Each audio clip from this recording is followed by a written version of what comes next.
ഡൽഹിയിൽ 11 വയസ്സുകാരിയെ തട്ടിക്കൊണ്ടുപോയി പീഡിപ്പിച്ചു കൊന്നു. മെഹ്റൗലിയിൽ കുടുംബത്തോടൊപ്പം പാതയോരത്ത് ഉറങ്ങുന്നതിനിടെയാണ് കുട്ടിയെ തട്ടിക്കൊണ്ടുപോകുന്നത്. തുടർന്ന് നടത്തിയ തെരച്ചിലിൽ ഗുരുഗ്രാമിലെ വനത്തിൽ നിന്ന് മൃതദേഹം കണ്ടെടുത്തു. സംഭവത്തിൽ ഓൺലൈൻ ടാക്സി തൊഴിലാളി ബബ്ലു അറസ്റ്റിലായി. അജയ് സുധാബിജുണ്ട് വിശദാംശങ്ങളുമായി.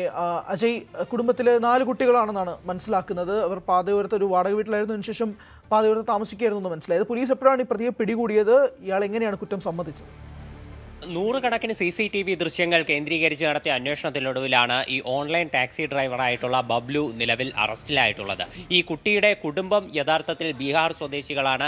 ഹരി സൂചിപ്പിച്ചതുപോലെ തന്നെ 4 കുട്ടികളുമായി ഇവർ പാതയോരത്ത് കിടന്നുറങ്ങുകയായിരുന്നു. അങ്ങനെ ഇന്ന് പുലർച്ചെ 5 മണിയോടെയാണ് ഇയാൾ ഈ കുട്ടിയെ തട്ടിക്കൊണ്ടു പോകുന്നത്.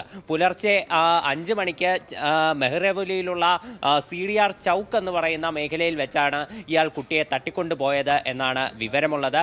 അതിനുശേഷം കുട്ടിയെ കാണാനില്ല എന്ന് പറഞ്ഞുകൊണ്ട് രക്ഷകർത്താക്കൾ പോലീസിൽ പരാതിപ്പെടുകയായിരുന്നു. അങ്ങനെ തുടർന്ന് മേഖലയിലുള്ള നിരവധി CCTV ക്യാമറകൾ പോലീസ് പരിശോധിച്ച് ഈ പ്രതിയിലേക്ക് എത്തിപ്പെടാൻ ശ്രമിച്ചു. പക്ഷേ ഈ പ്രതിയെ കണ്ടെടുത്തപ്പോഴേക്കും സംഭവം ഒരുപാട് വൈകിയിരുന്നു. ഈ പ്രതി പിടിയിലായി. പക്ഷേ ഈ കുട്ടിയുടെ മൃതദേഹം പിന്നീട് അതിനുശേഷം ഗുരുഗ്രാമിലുള്ള ഒരു കാട്ടിൽ നിന്ന് കണ്ടെടുക്കുകയായിരുന്നു. ഇതൊരു പാതയോരത്ത് തന്നെയായിരുന്നു ഈ കുട്ടിയുടെ മൃതദേഹം ഉപേക്ഷിച്ച നിലയിൽ കണ്ടെടുത്തത്.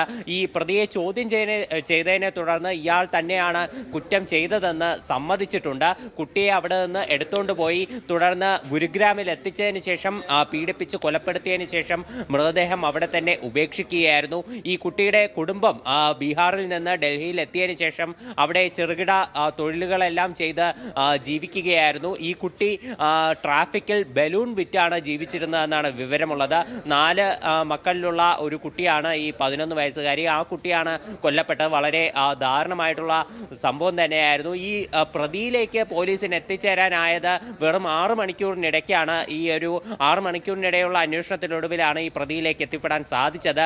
പ്രതിയെ കൃത്യമായി പിടികൂടി. ഇയാൾ കുറ്റവും സമ്മതിച്ചിട്ടുണ്ട്. പക്ഷേ ഈ കുട്ടി അതിനിടയിൽ മരണപ്പെട്ടു. അത് തീർച്ചയായിട്ടും ഒരു അപലപിക്കേണ്ട ഒരു ദാരുണമായിട്ടുള്ള സംഭവം തന്നെയാണ്.